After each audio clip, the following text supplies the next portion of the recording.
a real player. You can put me on the roster. All about my cheese, I ain't worried about the pasta. Baby, 9 hooks, ain't the mind on the rock. Lay a hater up, might as well knock it down. Fire like a chop, burn like a river.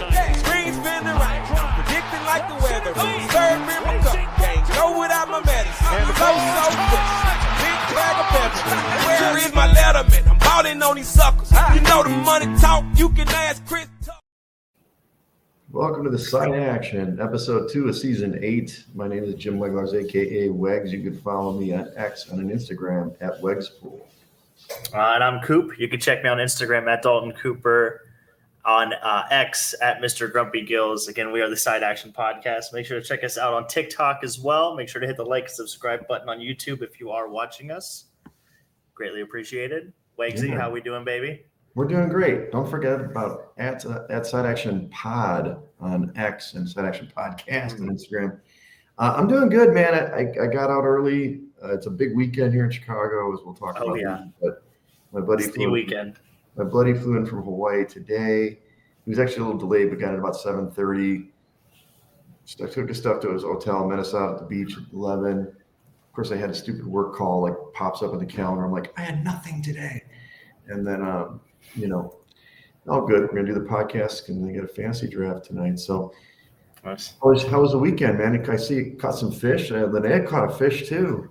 Oh yeah, she caught them all, man. She was doing really well. She was catching all the damn fish. So that was a good time. Great day for it.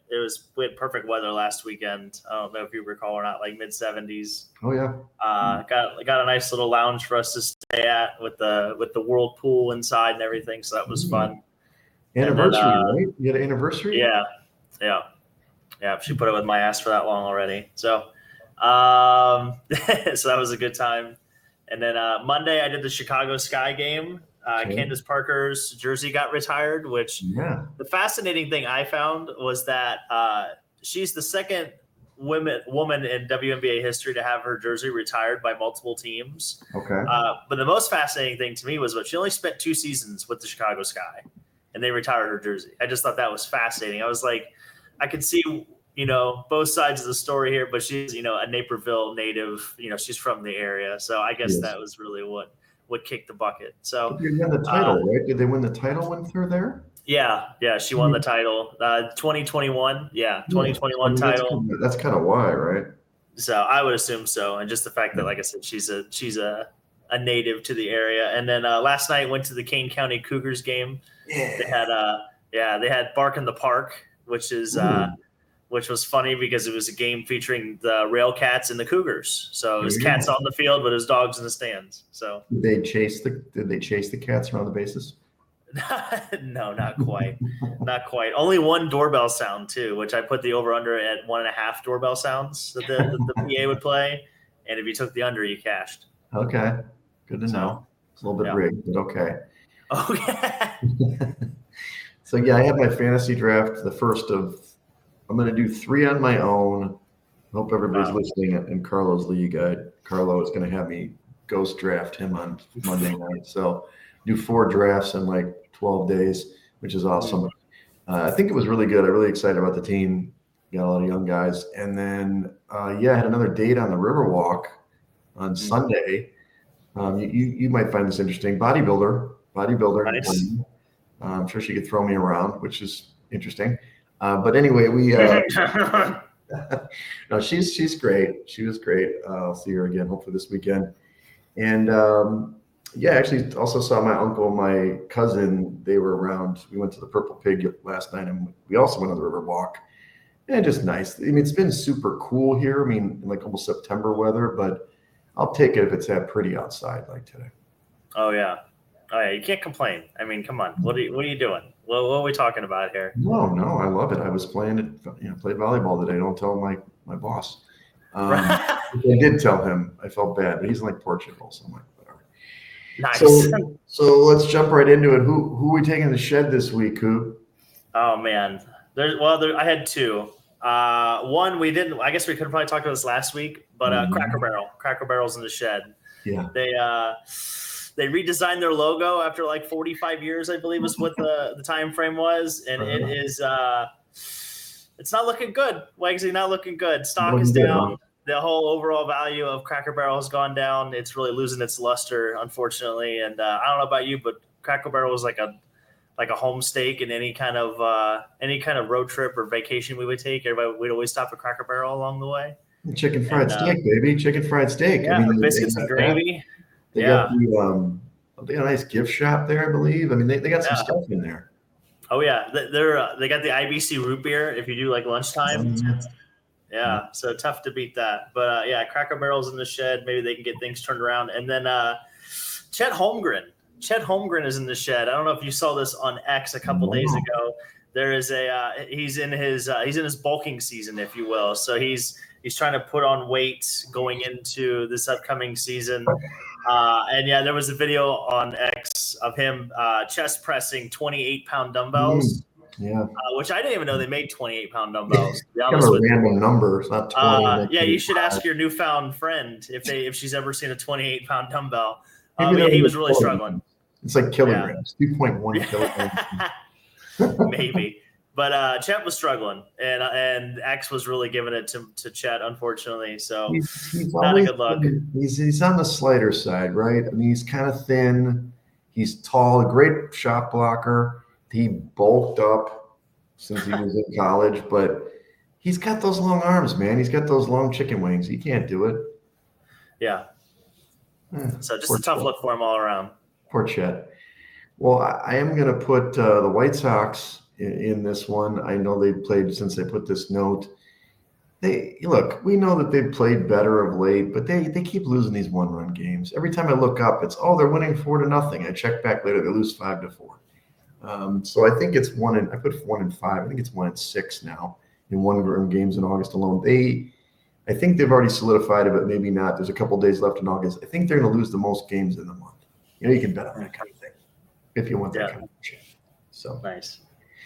The next one is hot off the presses. I put this in before thinking I'd have a cute line to say.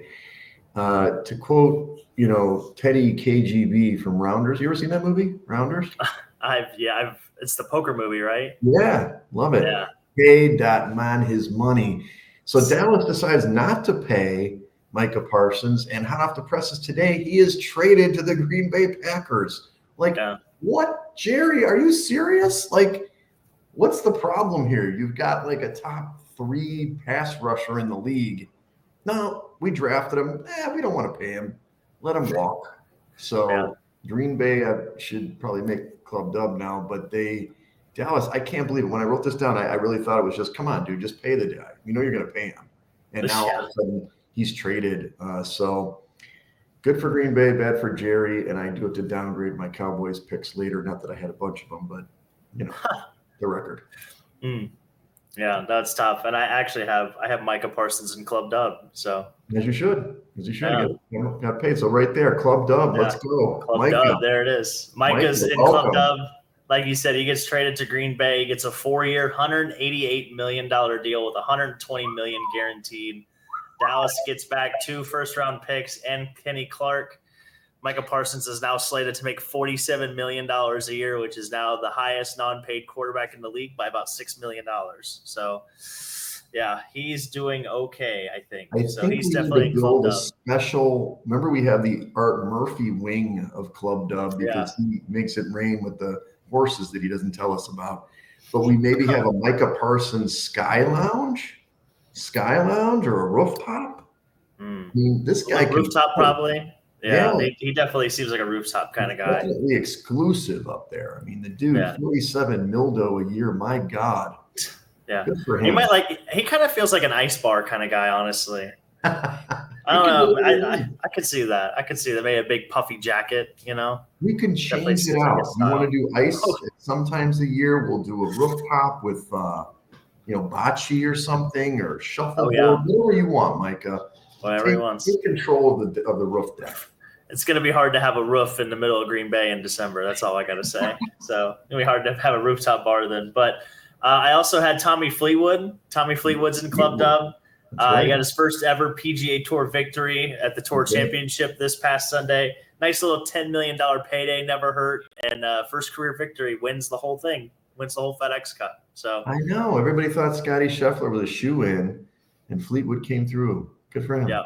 Yeah, didn't finally crumble. And then the last club dub I had was podcasters. I don't know if you saw this or not, but Taylor Swift is officially engaged to a podcaster, and podcaster Travis Kelce. So we podcasters are in club dub this week. We can, we're the apex of partners. There was a discussion on VSIN, Stormy Bonantoni. I know she's an avid listener, of course, of our program. But they were discussing in the year when somebody gets married or engaged, does that kind of the perception is their performance goes down because they're like not focused or something. But she was showing up many times that that's not true. In the year of the wedding, the big nuptials or the engagement, then there's an uptick. You also have, Josh Allen's in that boat too. There's a lot going on out there. Yeah, and Justin Herbert too. He's got a new girlfriend and whatnot. But all I know is if they get divorced, that her music career is going to get even better than it already is. I feel like that divorce album would be so good. Can't wait to hear it. Yeah. So I mean, we root for love on this podcast, but just saying, if it were to happen, I feel like her music career would just go to a whole other level if she had to make a divorce album. Yeah, I think that she does okay. And the other thing is, listen, Trav, just a little the prenup. I mean, there's going to be a healthy prenup, ironclad. So, I hope you are for love because you're not going to get the cash. That's for sure. So, a little feel like the club dub in my situation is not quite as lavish. Maybe we'll keep them out of the exclusive area. This is just kind of the open bar area. Tyson Bagent, baby. This is my guy. Yeah. Tyson Bagent. Get rid of Caleb Williams. Who needs it when you got this guy? Second coming. They're down 27-10 against the Chiefs. Chiefs were doing, obviously they played their first team early, and then he gets to play against the second and third teamers. But he played great, man. Second half win. He took him on the last second TD drive, including a touchdown pass in the last 10 seconds. I do love this kid. not only because his dad is like an arm wrestling champion, but Division 2, man, he's still got a shot. And he got paid to get an extension. So, he can't quite afford the Micah Parsons ice lounge on the roof, but maybe he could just, he could buy some shots for some people. Yeah, he's there. He's living. He's going to be Chase Daniel before you know it. Oh God. Who wouldn't want to be Chase Daniel? The guy started like 3 games in his career and he made like a mint. The other one is Craps Grinders, and I had to add a second note. So Jimmy Wegs is getting ready for the Vegas trip. I know third person speaking. You love that. Did a couple sessions over the weekend at Rivers, kind of scratched out some wins, just $100 here, $150 there. Then I hit Bally's after that date. Wink, wink. She doesn't know about that. And guy crushed it at the table. So ended up making 800. Went last night. 'Cause, Jimmy Wegs on High Street. We're pushing it, baby. Went with the family, went to Riverwalk. See you later. The train's over there. Let me go to Bally's. Won $900 yesterday. Damn. And I've been kind of getting crushed lately, so it's kind of like I'm feeling good, getting hot right at the right time. And obviously it's good shooting. I got to shoot great last night. Last week didn't shoot great. Had one good session of that, 3 different sessions. This one, there was a guy, it's good when you see the same guy at the table. I saw him on Sunday and I'm here, I guess it was Wednesday. And it was like, oh, I know that guy. He's a Hardways guy. I stood right next to him. He told me, he's like, I already shot 300 times at home. I'm like, okay. So he's just practicing. Oh boy, he's already warmed up. Oh yeah. So he won a little bit of money and then I grabbed it and I'm like, last time I threw here was garbage. Let me try. Roll I can't get all the numbers, dude. I missed the 3. Every number but the 3. I was making it rain. But the next guy did good too. So anyway, us Craps Grinders, and just as I mentioned, I talked to Hag today. He was at the beach separately, and he's game for the Rollers podcast, the Craps podcast. So just all you guys that are listening, we might do a little podcast because he's got a table at his house, That'll be fun. Video instruction, I can already see it. Oh yeah, it'd be amazing. All right, well, let's first talk about college football before we get in the NFL preview, which is the bulk of the episode. We had week 0 last week, had a couple of games. I don't know if you put any little pennies on there, but Iowa State did beat Kansas State, which is kind of a big game, as we talked about, the Big 12, 24-21. They cover the 3-point spread. It did go under 51.5. Kind of hurts the Wildcats. Yeah, hurts the Wildcats there, but Iowa State, pulled it out. Yeah, no, that over-under it should have been an over. It was messy first half. I think the only thing I sprinkled was I took the under in the first half. I think the over-under was like 24.5 or 23.5. Yeah, I took the under, and that was the only one. We walked it home. That was like the only one I had. So one of my buddies at the fantasy draft, had like this crazy parlay on the couch in week 0. And he had UNLV minus 27.5, and it closed at 30.5, dude. 30.5. They had a new coach there. They did beat Idaho State, which I think is an F. Is it CS? FCS, yep. 38-31, barely beat this team. I mean, it did go over the 67.5, but sorry, running Rebs, whatever they are, they may not be as good as last year. No, they're definitely not. Their defense is awful. We're actually tailing them in a pick this week, which we'll get to. Yeah. There you go. Little teaser. And then Hawaii does beat Stanford. They were actually, they cover the 2.5-point number there with a field goal basically late to win it, 23-20. It went under the 49.5. So, hey, the Warriors get it done. But I think a lot of people going into this game thought they were going to be a little better than this. But, hey, glad they got the win for the Hawaii team.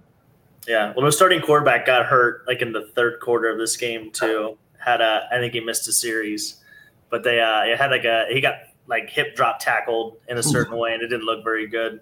The cool thing about this game was the Hawaiian kicker. How he's from Japan and he never had kicked before, and he learned how to kick on YouTube, and he kicks the game winner in his first. Yeah, kicks the game winner in his first. I believe it was his first game. So he's from Japan. Had never kicked before. Started watching it on YouTube, and then here we are. So I thought that was kind of a cool story. I mean, I like that a lot. Let's talk about this week's matchups that you may have interest in, kind of the big ones. I included one that was non-ranked because I think it's kind of important for both these teams. Auburn at Baylor. That's Friday at 7 p.m. Central. Neither team is ranked, but they're both, in the mix for their conferences. So Auburn is a 2.5-point favorite on the road, 57.5-point total. What do you think about these teams? I mean, obviously Baylor, we talked about them last week. They're kind of a dark horse for the Big 12, but do you like either of these teams in this game, or do you like them? You talked about Auburn a little bit last week. Yeah, my favorite play of this game is the under on Auburn's team total at 30.5. Definitely like the under in that. I would take Baylor, I think, to win this game. I don't know if they're going to – I would probably just bet them straight up money line. Mm-hmm. They're in year 2 of continuity with the quarterback. I think they have – I believe it was 11 starters returning. So they're building something. Auburn still doesn't know if they how the play caller situation is. They've got 3 different coaches for 3 different downs, which is interesting. I've never even thought bizarre. Of that. Very interesting way.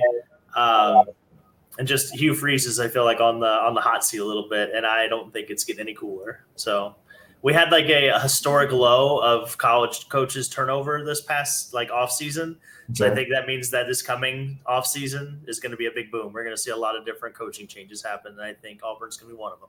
There you go. I mean, if they've got a first down, second down, third down coach, that's kind of weird. Yeah, to say the least. All right, so then the big kind of marquee game is on Saturday, 11 a.m. Central. This is Texas, the number 1 team, at Ohio State.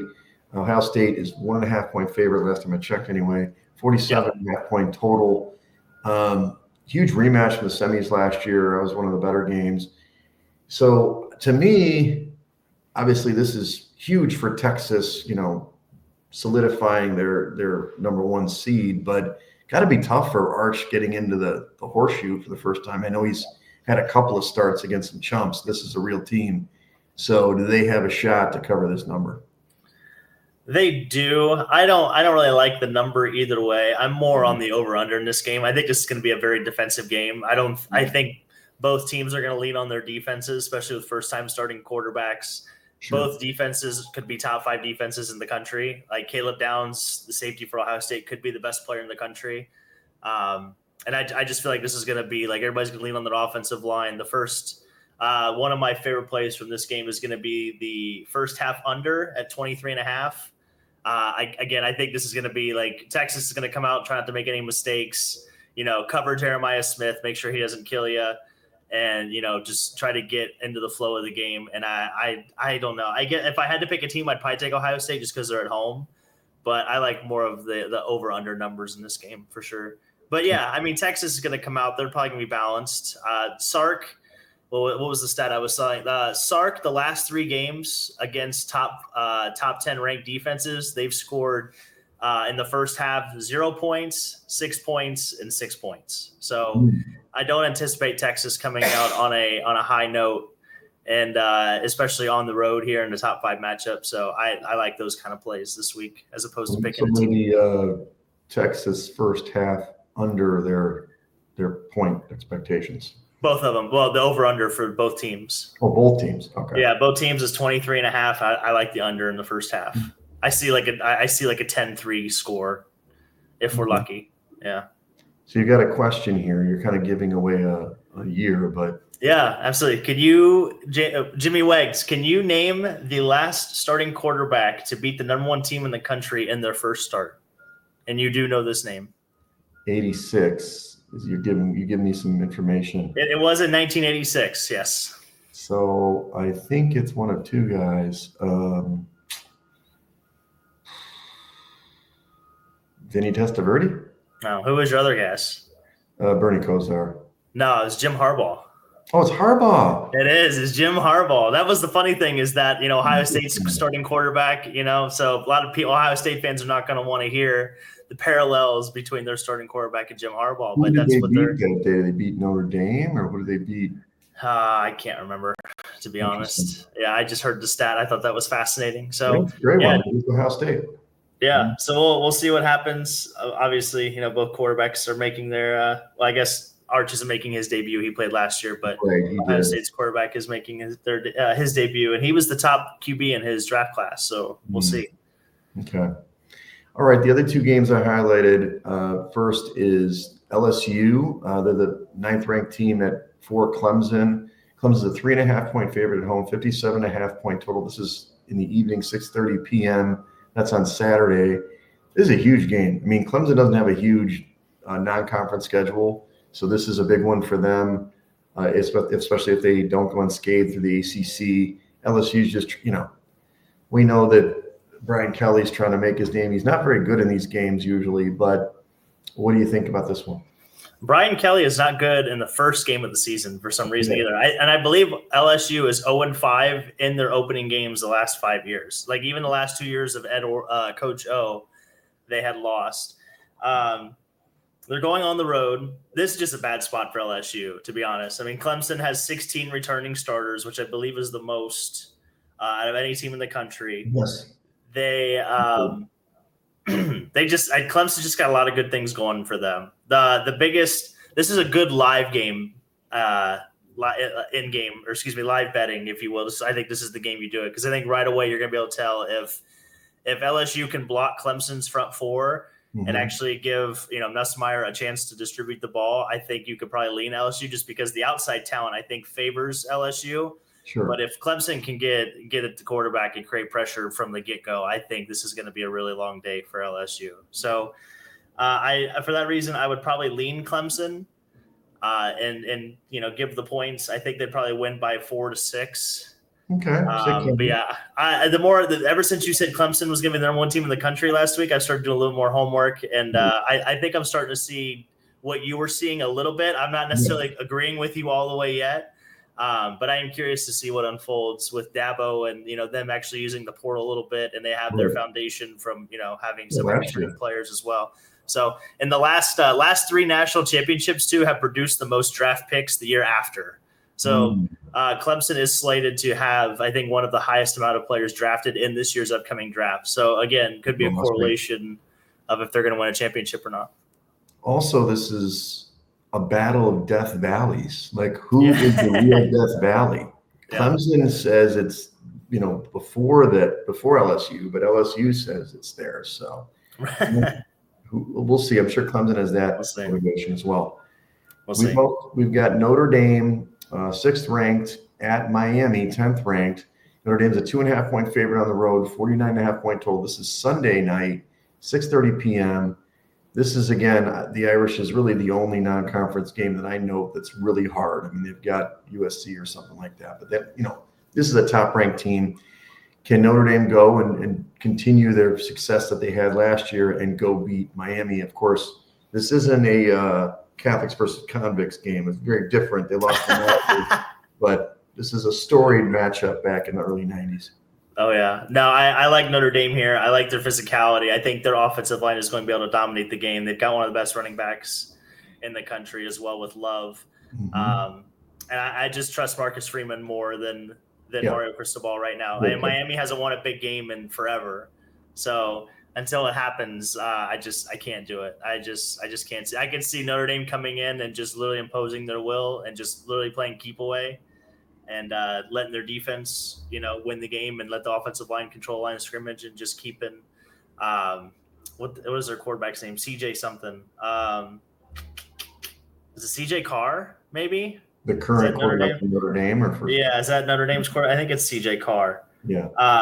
But yeah, I think they'll be able to come in and handle their business and take care of the Miami squad. I think Notre Dame's coach is awesome, so I'm a big fan of him. Yeah, Marcus Freeman. Yeah, he's really good. Yeah. So you've got some picks this week. Don't necessarily. I think none of these are actually on the list here, except for Texas. So what, you want to run them down real fast? Yeah, real quick. So just to recap, we're going first half under on Texas, Ohio State at 23.5. We're going to take Georgia Tech over Colorado at -4. Rambling. Yeah, I just have no idea what Colorado is going to be, and I don't have a lot of confidence in their ability to turn over after they lost Shedeur and company and Travis Hunter. Yeah, I do like the Miami Notre Dame under 24.5 in the first half as well. I like the under in that game. I feel like both teams are going to be, afraid to make a mistake. They're going to run the ball a lot. They're just not going to put the ball in harm's way. I do like Indiana over Old Dominion this week. Kurt Sagnetti. I think Indiana is still, what every bad team they played last year, they beat the living breaks off of. So I don't see that changing this year. And again, I think Kurt Sagnetti, their out of conference schedule is not that great. So I think they're going to have to put up a bunch of points to make sure if they do want a chance to make the playoff, that they have the resume for it. I do like the Utah and UCLA over at 51.5. Okay. We've got word, I think, a couple days ago that maybe some of the UCLA wide receivers are actually going to play in this game. So I do think that makes a little bit of a difference. And then I'm going to tail. This is my sprinkle pick that I'll give you a little extra one this week. So when this is the only one that hits, you can thank me later. I'm taking UNLV in the Sam Houston State game. I'm taking the over 60.5. So UNLV has got no defense. Sam Houston played, I think, Western Kentucky last week, and Western Kentucky could have scored 50, and I think they scored 40. So, this has got points and touchdowns and up and down. There's no defense in this game. Take the over and have some popcorn. Yeah, make some money. Get over it. And you're rooting for points. That's the best. Yeah.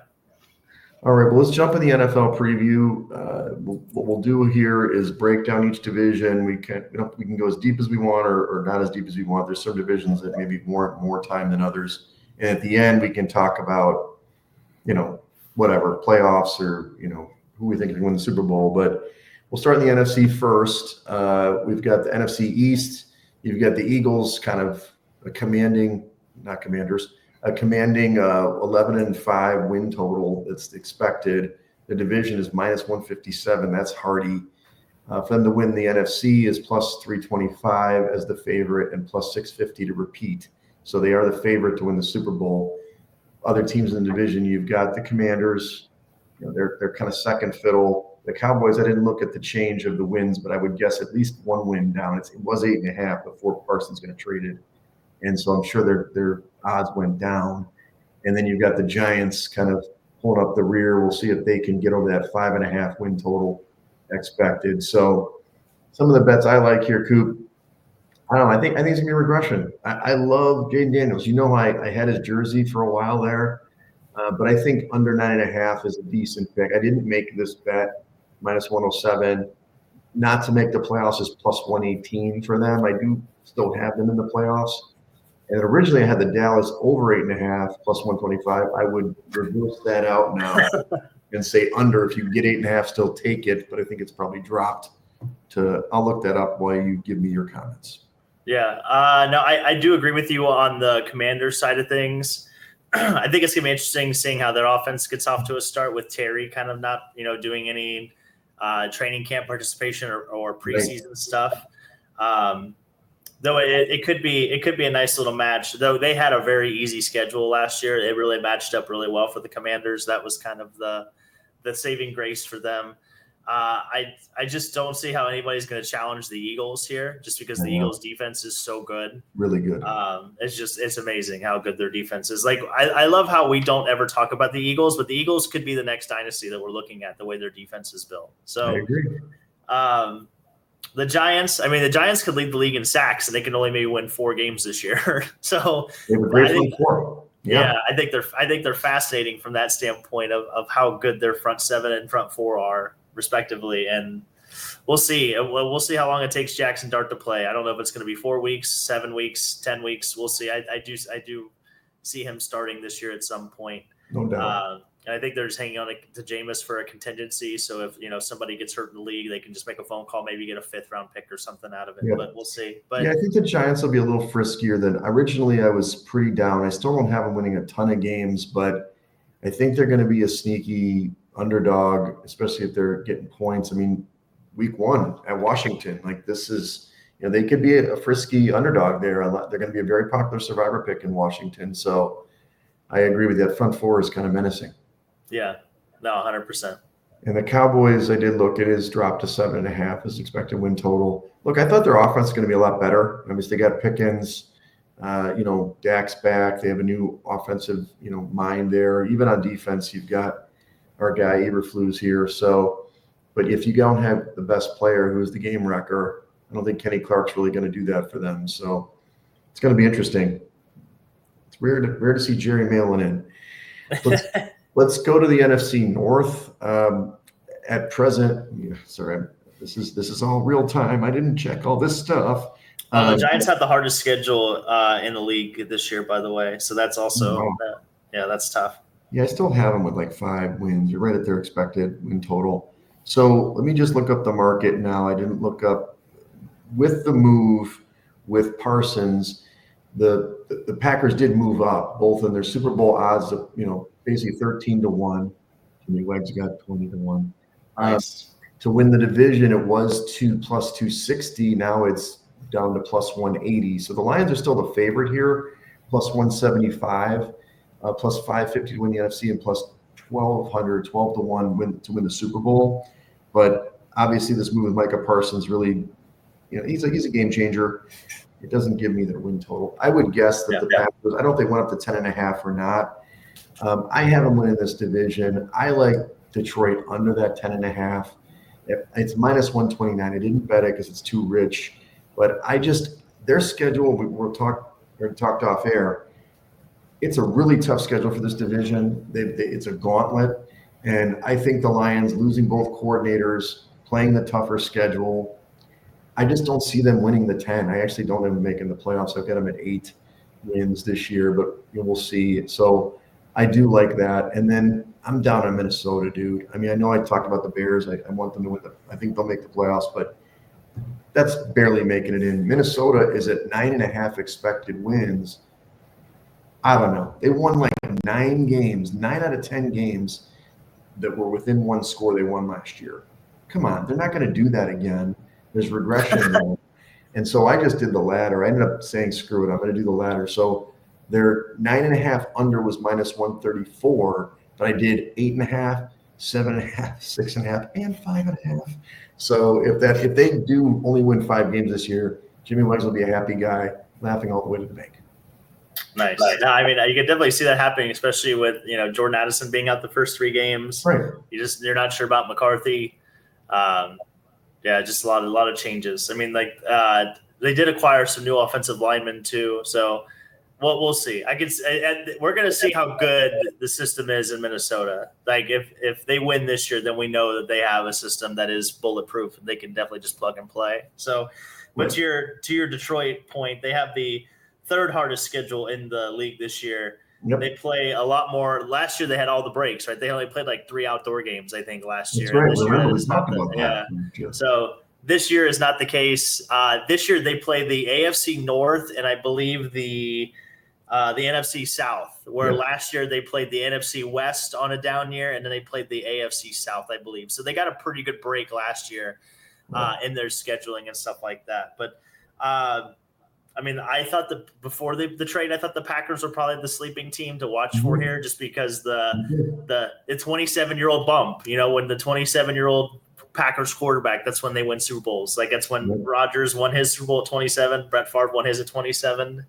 Jordan Love turned 27, I believe, in October or September. So, and last year Jordan Love was plagued with injury. He only played. I think he got hurt in the first game of the season against Philadelphia, if I believe. He did. So he did. We were watching it. Yeah, and they'd won 11 games basically with him. I mean, missing I think 3 or 4 of them. Yeah, I mean, Malik Willis played well in his absence, but I don't think he had the same mobility. But the defense was better last year, and I think just they're frisky because they're balanced. They have a good defense and a good offense, and I think Matthew Golden is going to be good for them. Christian Watson is on the IR, so he gets to kind of grow quickly right away. Obviously, you've got Jacobs in the backfield. I like this team, and we've talked about it before. You know, LaFleur's a good coach. I mean, he doesn't just look like the old Bucks mascot, but he's definitely a good coach, and I still would take him over Campbell any day of the week. Maybe not KOC for the Vikings, but I just think that McCarthy's a little. We'll see. We'll see how he plays against the Bears. He'll probably let him up. For what it's worth, the Packers have the easiest schedule out of anybody in NFC North, which isn't saying a lot because they're like all in the top 10 of hardest schedules. So they're basically all clustered together, the 4 teams in NFC North. So if you're going to take your bet that way, but I would just bet on the health, the resurgence, Jordan Love, maybe have a chip on his shoulder, and, we'll see what happens. So that's probably where I would go. And I like the Bears under 8.5, by the way. I'm not as optimistic. The schedule is brutal. I'm still worried about our left tackle situation. I don't know if we have one now. Micah Parsons is going to be in the division, is going to eat his lunch. So, that's what really worries me is just the growing pains and then the lack of left tackle and offensive line play for the Bears. I'm hoping Ben Johnson will be smart enough to run a lot of heavy packages, a lot of max protections. Maybe this is the put up or shut up here. We're gonna find out if Caleb Williams is good. No. So that's why Tyson Bagent. He's got everything. He's got everything he could ever ask for as a quarterback. So it's literally up to him now. So that's what I'm most excited for. But I don't think they're gonna win more than 7 games. Okay, and that's fine. I do want us to circle Sunday, September 28th. Do you know what that means? Yeah, is that Packers at Cowboys? Yes. It's Sunday night. Sunday night football, baby. Yeah. Micah Parsons, 5 sacks. Yeah, literally. Yeah. Honestly. Yeah. All right. So let's do NFC South now. The Bucks are the favorite, minus 106, 9.5 wins, plus 1,400 for the NFC, plus 2,900 for the Super Bowl. Falcons are a couple games behind. You've got Penix starting now. You got Bryce Young. Michael Penis.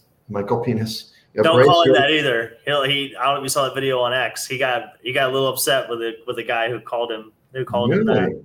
Yeah, he was walking in the tunnel. He's like, Michael Penis. And he walked over. He's like, what'd you say? Don't say that. Or he let that fan know not to say that. So anyway, I think the Panthers will be better. The Saints could be the worst team in the league. And do you think? Well, the thing is that, and I wrote, the article's not out yet, but I'll put it out next week for Wegs Pool. But will they just basically try to create, Archie Manning back with the Saints? I mean, it could just be a tank year, right? You're going to go for the number 1 pick. But here's some bets I didn't necessarily like, but the ones I put out: Carolina over 6.5, minus 127. They're right on the number. It's going to be 6 or 7 wins. They got it. We'll see. New Orleans under the 4.5. I don't know why I didn't take that yet. That's plus 133. That's easy money. If you do want to get really crazy. No wins for New Orleans, 30-1. Okay. Okay. Now they do play the Giants at home in week 5 or something like that, which obviously the Giants, the front four might be good, but the offense might be bad.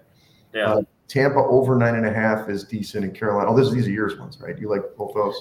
Yeah, I like Tampa over. I like Carolina over. I would take Atlanta under just because of their offensive line issues. They've had some injuries pop up, and their defense is going to be awful. I mean, they couldn't sack the pass. They couldn't sack the quarterback last year. They could never generate any pressure, and they didn't do anything at all to remedy that situation. Their back end isn't going to be very good. Like I just don't see the defense on this team, and I feel like this is going to be a team you're going to want to tail on overs all year long. I think this is going to be one of them. Atlanta. Yeah, I think Atlanta's defense is so bad. At least Carolina is trying. Like Carolina had the worst run defense, arguably of all time last year, and they're at least trying, right? Like they spent money in free agency on some defensive tackles. They're trying to remedy that situation. Bryce Young, even though it wasn't great, he did play better at the end of last year. So at least they have a little bit of momentum heading into this season. You get McMillan. I love that. And I think with how bad, obviously New Orleans is, and I'm just not very high on Atlanta. Somebody in this division's got to win football games. So I think Carolina, is a good bet at the over 6.5. Also, in the off seasons that in the same year that Ohio State wins a national championship and J-Lo gets divorced and or remarried, the Carolina Panthers have made the Super Bowl. So, and they've opened against the Jaguars in both of those seasons, which guess who their first game is this year? At the Jaguars. It's the Jaguars, yeah. J-Lo got divorced this year? She got remarried, maybe? Was it one or the other? I can't remember. I'm not a big celebrity guy, as you can tell. I didn't get invited to the wedding somehow. I'm sorry to hear that. Well, anyway, I think the other thing I would say is that the Bucs, they're minus 105 to win the division. They're probably going to win the division. However, they start off with a really tough schedule, but their last 6 games, cakewalk. So if you love them in the division, just wait because they're going to get a better number than minus 106. I think Atlanta could win the first couple games, whatever. But the last 6, I think that, Tampa could win all the last 6 games and close out the division. I was going to say, to your point, the Falcons have the 4th easiest schedule in the league. Yes. So the NFC South, the Bucs have the 10th easiest. The Falcons are 4th easiest. The Saints are the 3rd easiest. Right. And who am I forgetting? The Panthers. The Panthers are 7th. So they're right there. Right there. Well, they get to play each other. Okay, the NFC West, you've got the 49ers at the top 10.5, plus 150 to win the division, plus 800 to win the NFC, plus 1,700 for the Super Bowl. Look, I was big on your Rams, dude. I was like all over the Rams. I did bet the Rams plus 185 to win the division. This Stafford stuff is scaring the living hell out of me.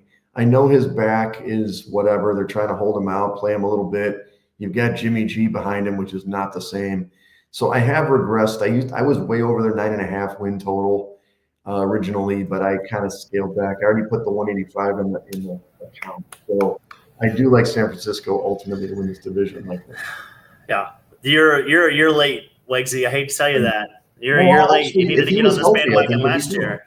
Yeah, well, maybe. I still think if he's healthy, they should be fine. I think Devontae Adams is an upgrade over Cooper Kupp.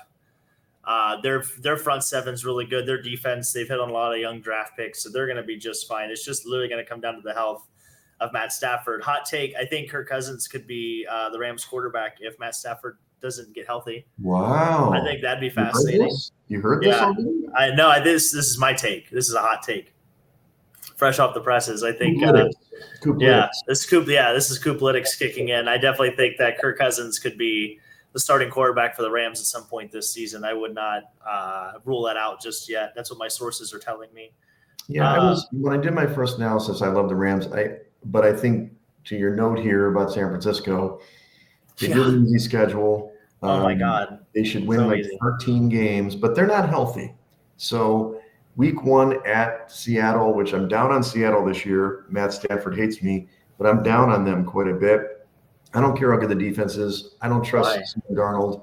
They don't have any receivers. What are we doing? They don't need any receivers. They're going to run they're going to run 2 and 3 tight end packages, and they're going to run the football so much. Okay. I think they're finally going to play how Mike McDonald wants to play, and I think he wants to play just ground and pound, and he's going to let the defense win a lot of games. So I think Seattle is the sneaky team you got to watch out for just because of how good their defense actually is. But I like the Matt got him 5 plus 550. I'm still not. Yeah. I do like the Niners here though. They're favored in 15 of 17 games this season. Wags. Yeah. Like, how can you not take the Niners? Like, I had them at 14-3 the first cut. I had to lower it. I just think that I had to lower it. He says it's too many wins. I don't think San Francisco's a 15-win team. They're not a 15-win team. What do you mean? They either don't make the playoffs or they go to the NFC Championship game. Oh, I know that that's NFC what they Championship do. year. I know that. I wrote that down in the article, but I don't know. We'll see. I have them as the 2 seed behind the Eagles ultimately in the conference, but they're going to get crushed in the playoffs. They're not going to make it to the NFC Championship game. No way. Outside of Andy Reid and Spagnuolo, can you name a better offensive or head coach and defensive coordinator combo in the league? You think Robert Saleh is great?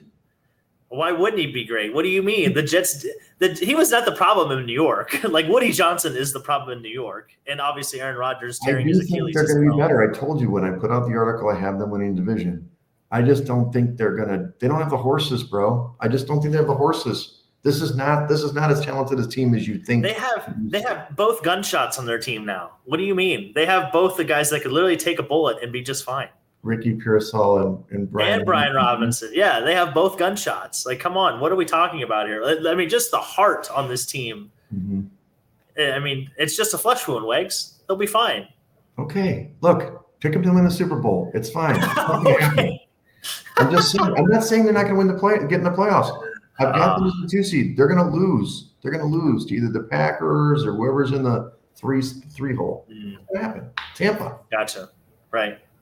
All right. So what else? You talk about Seattle here. Yeah. We differ there. That's fine. I mean, they're going to play a lot bigger personnel. You're trying to be friends with Matt Stanford. It's fine. He doesn't listen to you. Okay. All right. Let's go to the AFC now. AFC East.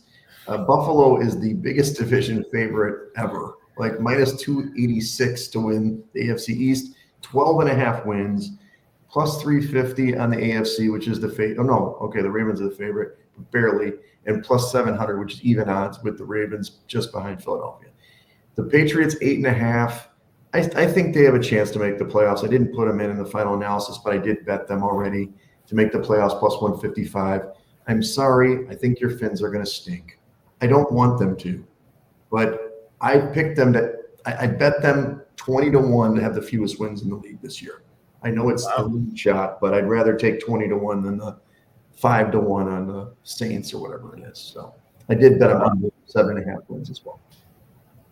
Wow. Not even like the Colts or maybe somebody because if Tua's healthy, they do win, regardless of how toxic the locker room is about to become, because Tyreek Hill is going to have like 2 catches in week 2, and he's going to blow up and lose his shit. Obviously. Their defense is really bad, though, bro.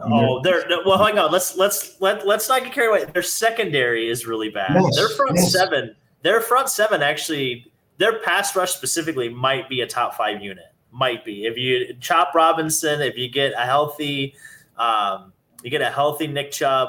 And if you get a healthy, the dude from Miami, Jalen Bradley Chubb, right? Yeah, what did I say? Nick Chubb. Sorry, Bradley Chubb and Jalen Phillips. Like those 3 guys. Like Chop Robinson was a really good rookie last year. Like their pass rush can be really good, but their secondary is going to be just an absolute nightmare. Yeah. So okay, what do you like in this division? I'm not high. I'm Dolph out, by the way. I am all the way Dolph out. I already know shit is about to get down. Like literally, Mike McDaniel is already the favorite to be the first coach fired. He's like plus 200. Like it's not even. Yes. It's so bad. Yes. Yeah. I mean, it's Bills or pass. Listen, I mean, there's like nothing else here. I mean, if you want to get frisky and bet on the Patriots to win this division just in case Josh Allen gets hurt, I think that's like the only insurance policy I would entertain. But I mean, outside of that, I wouldn't touch any of this. I'd bet Miami's under just because I think as soon as the snowball starts, there's going to be no morale left to bring it back. So if they don't win their first 4 out of 5 or 4 to 6, it's just going to be a mutiny down there. and it's just going to be over. And I don't know, we'll see what happens. That's kind of what I'm. Yeah, luckily they have an easier schedule. They have, I think, the 7th easiest schedule. But yeah, I mean, it's gonna be interesting. They start with the Colts. I believe they open in Indianapolis, and we'll see. I think, right? Or is that week 2 of the Bills or week 3? It's early. Let me double check here. Filibuster. They go Colts, Patriots, Bills, Jets, Panthers. Right. So yeah, they need to be 3-2 after that Panthers game. I think to be, or like you see it, they've been 4-1. I think to even have a little bit of morale going. Otherwise, they're in trouble. Yeah, it gets cold. They can't win. So and we haven't even talked about the Jets. You got Justin Fields there. No love there, right? 5.5 under. If you could bet on them breaking the NFL record for rushing attempts in the season, I would bet on that because I don't think they're going to throw the football ever. I think this is like literally going to be a run, and then punt offense. So outside of that, I wouldn't touch the Jets. I would leave it alone. I agree. Yeah. All right, the AFC North, you've got the Ravens at -155, 11.5 expected wins. They are the AFC favorite at +325, +700 for the Super Bowl.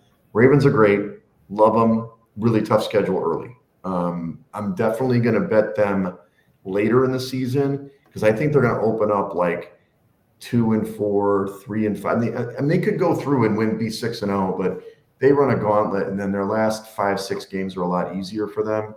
The Bengals 9.5 wins, +240 for the division. Burrow, if he gets it going, you never know. Plus, 20-1 to win the Super Bowl. I'm not going to fault you for betting Burrow. I just can't do it because I've 2 years in a row I've gotten screwed by these guys. And then the other two teams, how do you feel about Pittsburgh under 8.5 or over 8.5? Because we know Mike Tomlin and his track record. No, I would take the under. I don't have any faith in Aaron Rodgers working out. And my biggest concern too is if they go through any sort of stretch, they being the Steelers, a couple games. Aaron Rodgers talked about this being like a legacy thing for him and like going out on the right foot. And I just feel like as soon as it starts to go, kind of like Miami, like as soon as it starts to go one direction, he's going to go with it, and he's not going to be the guy to turn it around. He's going to be the guy to fuel that fire, and it's just going to be a shit show. Yeah, I was shocked by the signing. You've got Mason Rudolph as his backup, so it's not like they've got somebody to turn to at all. And then the Browns, poor Browns. So do you think they should start Shedeur soon or not? Are you on Team Shedeur? No. So they're going to start. How many quarterbacks do they have on the roster? Or will they have? Are they going to dump Gabriel or Pickett? Because they're going to they traded Kenny Pickett to the Raiders the other day. Okay. Yeah. Okay, so Gabriel's going to make the team. I just, they got to give somebody a shot. I mean, I love Flacco, but come on. I mean, I love the defense. I actually like their draft for the defense, but Cleveland under 5.5 makes sense if you like that. Looks like you like that.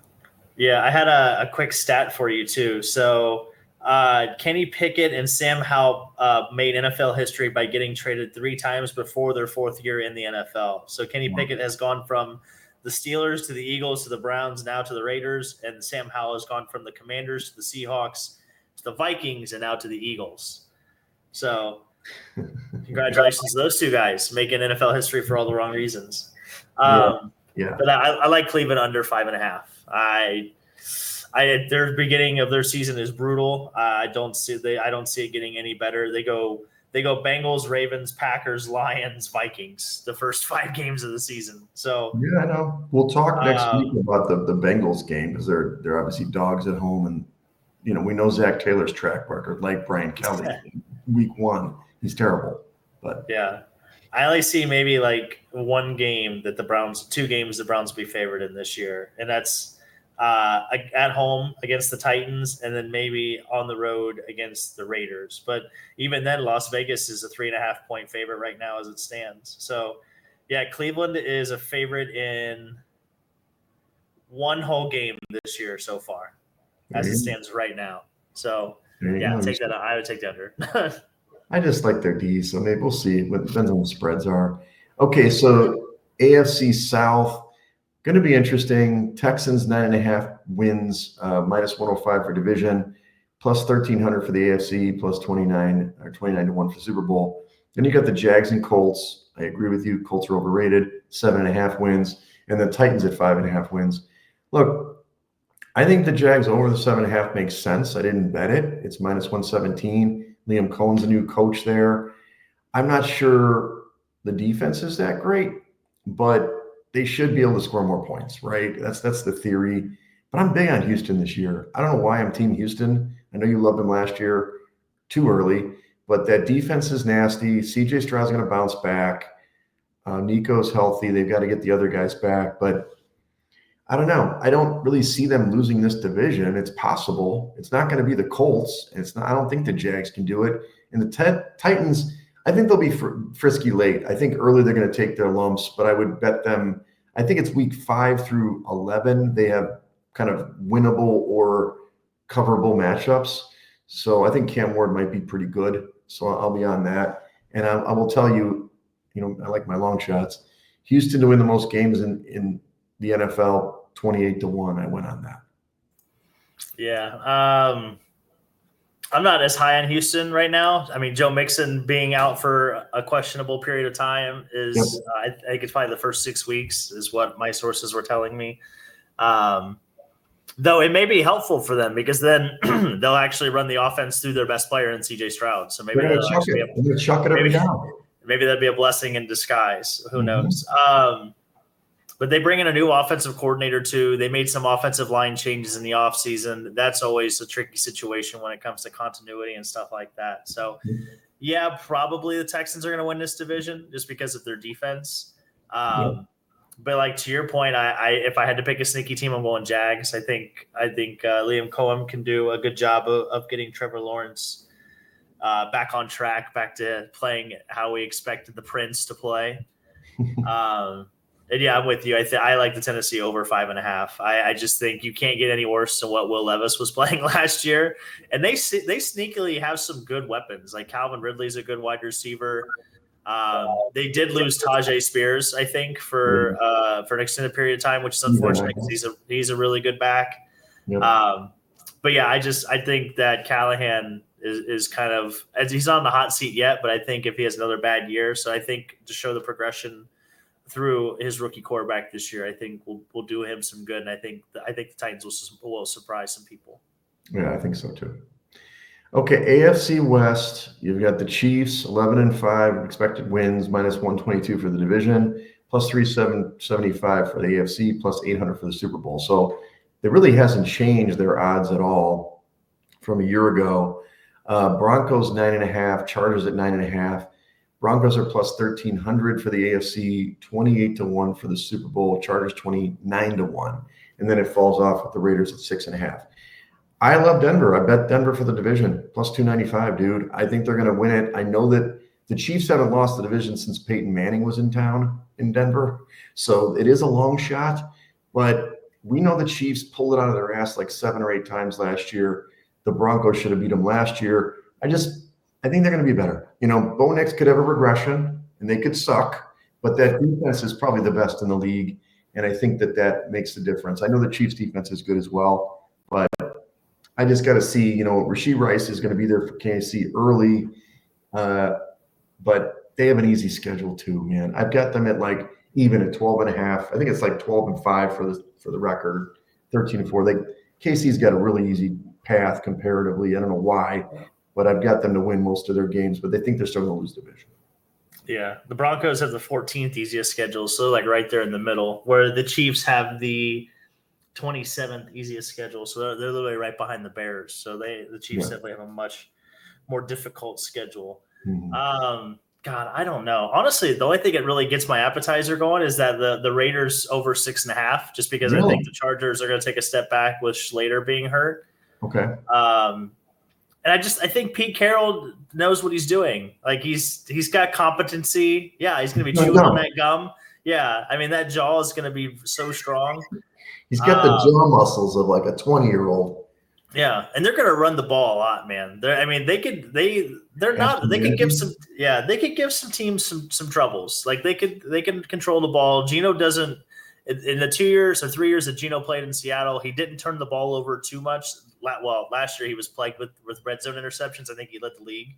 Yeah. But the year before that, he was really good. His completion percentage was right around 70%.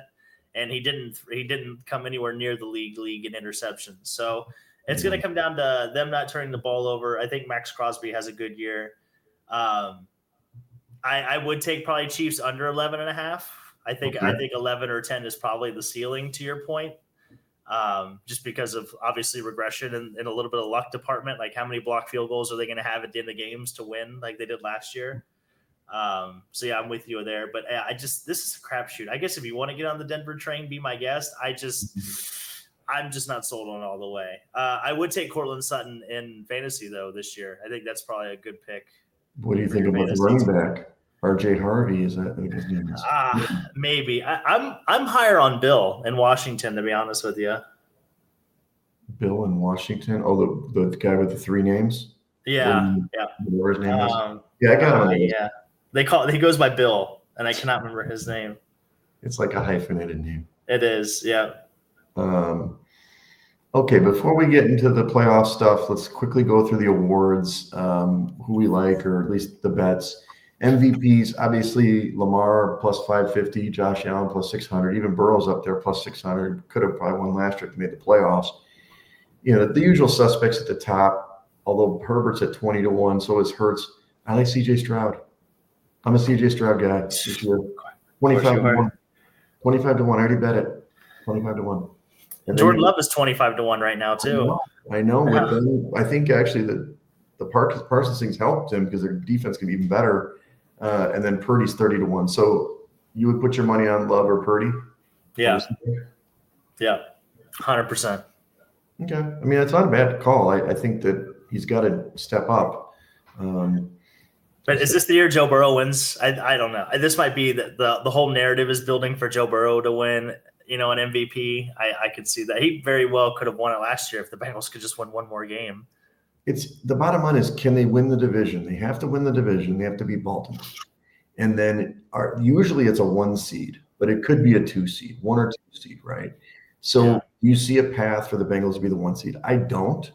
I can see the path for Houston because I think their division is weaker, right? So even though I don't have them in my final analysis that way, I just think that I'm looking at value here. I'm not necessarily going, hey, obviously, Josh Allen's amazing. The dude's great. Right. So is Lamar. This could be Lamar's year. To win it all. So it's like Baker Mayfield is sneaky on this too. I think he's 20-1 as well. He had a great year last year. So, okay, but down the board, I'm not against the Love or even Purdy. I'm just not a big Purdy guy personally. But if they play better this year for him, maybe, and they could be the 1 seed because they're win all those games we talked about. Yeah. Offensive Player of the Year, you've got Barkley, of course, Chase. Jahmyr Gibbs, interesting, 11-1. Justin Jefferson, 12-1, and Bijan Robinson, 14-1. I don't think it's getting out of these guys at all. I think it's going to be one of these dudes. I would throw it, I know have it on there, with the CJ Stroud, Nico Collins. He could have a huge year this year. They're going to throw the ball a lot. You like anybody in this group? Actually, another name I just thought of, and I was going to look up the odds, but Puka Nacua. If the Rams do have a good season, I think Puka could be a big reason why. I was looking I'm trying to find the number as we're talking. But yeah, to your point, I mean, Jamar Chase is going to be really hard to bet against because he's just really good every year. And if the Bengals are going to be good, then it's probably because Jamar Chase is really good. Mm-hmm. Trying to find Puka's number. Keep talking. Go ahead. Okay. Well, I'm going to talk to defensive. I wonder if Parsons' number went down more. But he was 6-1 when I first looked this up. I bet you it goes a little bit lower, probably like 4-1 after this. Aiden Hutchinson, 7-1. Go ahead. Puka is 18-1. Okay. Yeah, that's good value. He's right after Justin Jefferson. Yeah. Mm-hmm.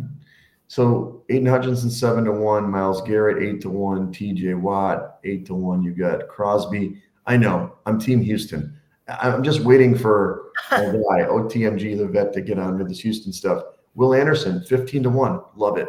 Yeah. If they're great, it's the same concept. If they're great, it's going to be because of him. He's the most important guy on their defense. So, and then Jalen Carter, 20-1. That's intriguing as well. I mean, the Eagles are awesome. Yeah, I've already bought in on Jalen Carter winning Defensive Player of the Year. I literally bought in after they won the Super Bowl. I already have 2 tickets. I've got him at 18-1, and then I've also got him at 22-1. There you go. Average So, 21. I love it. Yeah, February 5th of 2026 is when the awards is. I'm trying to figure out when July 5th is when I placed these two bets. So July 5th and then also March 14th. So we've been sitting on this one for a minute. But yeah, I'm proud of you. I'm proud of you for getting in early. Nice work. Yeah. Jalen Carter is because I just feel like this is the cheapest price you're ever going to get him if he actually is going to win it. Oh, he'll rise up the track. If he, especially as a defensive tackle, leading in sacks or up there and like gets 10, 12 sacks this year, it's over. Yeah. Well, I just feel like with the Super Bowl too, they've kind of built the narrative already, like how well he played in that game, and like the narrative's already building. Like, yeah, this guy's really good. Like everybody's gonna like, oh yeah, he's jumping on the bandwagon X, Y, and Z. So. True. All right, let's get the two rookie awards. We've got Ashton Genty being the heavy favorite, plus 250, Cam Ward plus 350, and then it's everybody else. So you got Travis Hunter, Omarion Hampton, who's the Chargers running back. I love Ted McMillan at 12-1, didn't bet it. Trevion Henderson in New England. Emeka Egbuka, 16-1 in Tampa, and Matthew Golden, 22-1. With all those injuries, I think he can get out to a hot start and play really well. But do you like anybody outside the top two? Or you like some I've already got Egbuka. I got it 20-1. Oh, good number. I got it a couple weeks ago. I got it, about 10 days ago now. Once I knew that he was going to be basically wide receiver 2 to begin the season. Right. If Tez Johnson, I did watch a little bit of the preseason game with Tampa Bay and Buffalo. Tez Johnson, the dude out of Oregon, even though he's only like 5'9". If they do put him on punt return and he gets some time wide receiver, I could see him making some waves. I mean, I don't know if he's going to win, but he could be some good value if you wanted to sprinkle some real long shots out there. Yeah, Egbuka, I mean, obviously Godwin's not on the PUP, but I don't think he's going to play for a couple weeks. They obviously don't have Tristan Wirfs too. That's going to slow down the offense right away. But Egbuka, quick outs, get the ball out quick, get him in the slot if you need to. He's going to start outside, actually, because Godwin's out, but he'll eventually move inside. Yeah. McMillan's hurt too, so Egbuka's right there. All right, defensive play rookie of the year. You've got Abdul Carter for the Giants at plus 225, basically the heaviest favorite of all these groups. Jalen Walker from Atlanta, Travis Hunter as well on this side. I think Mike Green's a little sneaky at 10-1 for Baltimore. And then you got Mikael Williams and Mason Graham for Cleveland. Do you have anybody else down the stretch or down the list? Not really. Malachi Starks does pique some interest with me, but you can also get Mason Graham now at 16-1, which I don't hate. Mm-hmm. And actually, Travis Hunter now is second in odds. He's at plus 1,000, to where Jalen Walker is now 12-1. Yeah, he's 12-1. So if you want some good value, maybe you can get some good value there. But no, I mean, I feel like it's pretty. Another sleeper, Will Johnson out of Arizona. Really good corner. I did read some reports that he is like just owning Marvin Harrison Jr. in practice. Yeah, he is just running routes for him.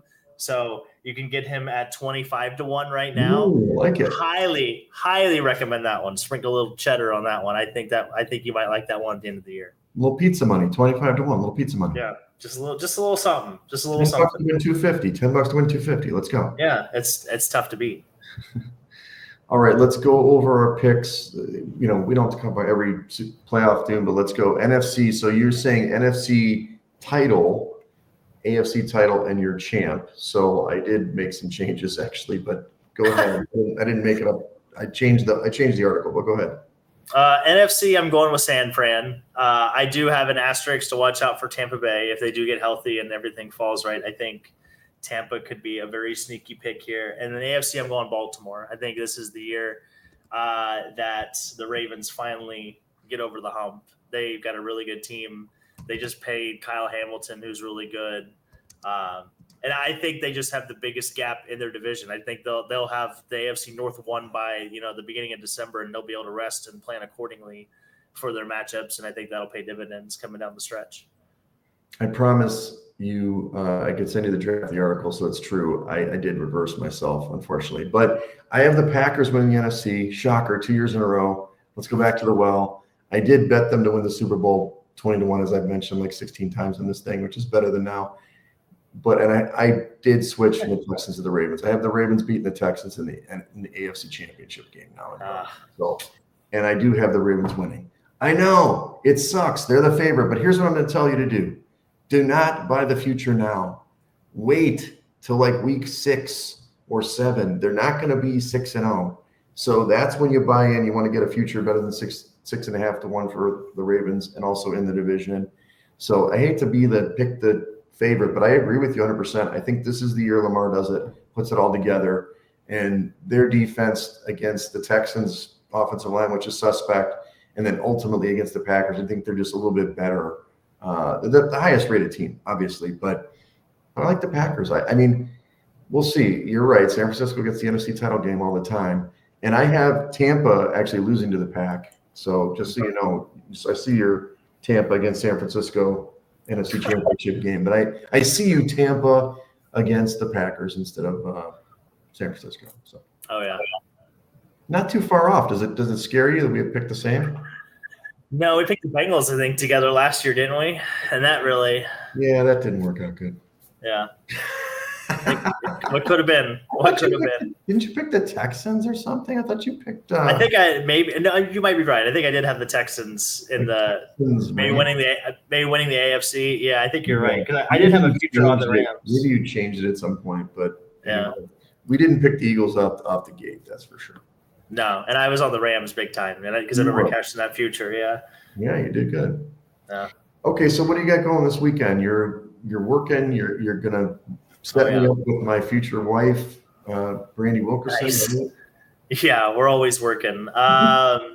Saturday we're doing the radio show, and then we're probably hanging out. And then Sunday we got AVP doing some volleyball shooting, and then I don't know. We'll probably just chill on Monday. A little 4-day work week. That's what I'm pumped for, because then we got football right behind it. And God, best time of the year. It is definitely the best time. Well, that's awesome. And I'm glad you finally got your clearance to the AVP. You had to send out blood work and FBI files. Oh, my God. I should have put them in the shed. Jeez.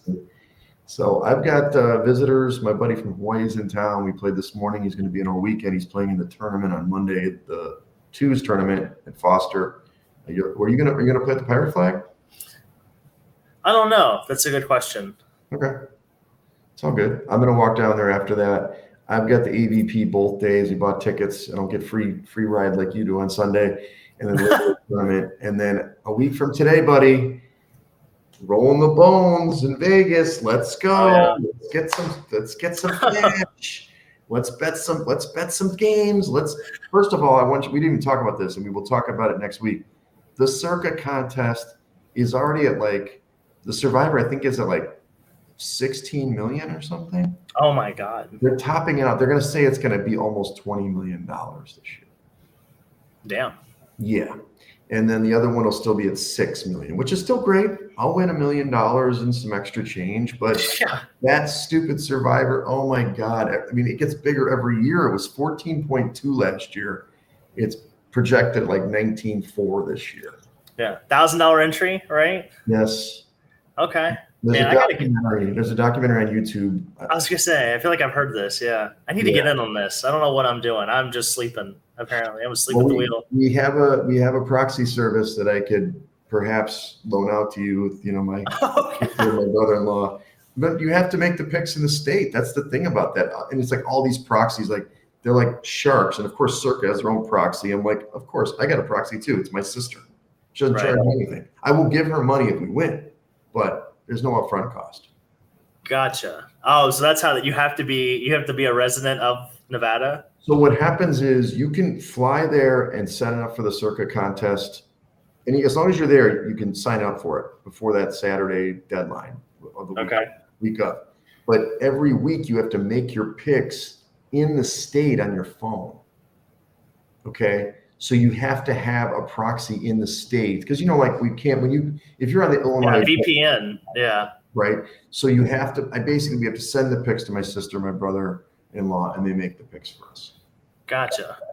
Otherwise, you pay somebody $200 or something to do that for you all season. It's so I'm paying $1,200 for the contest. Now a lot of them do.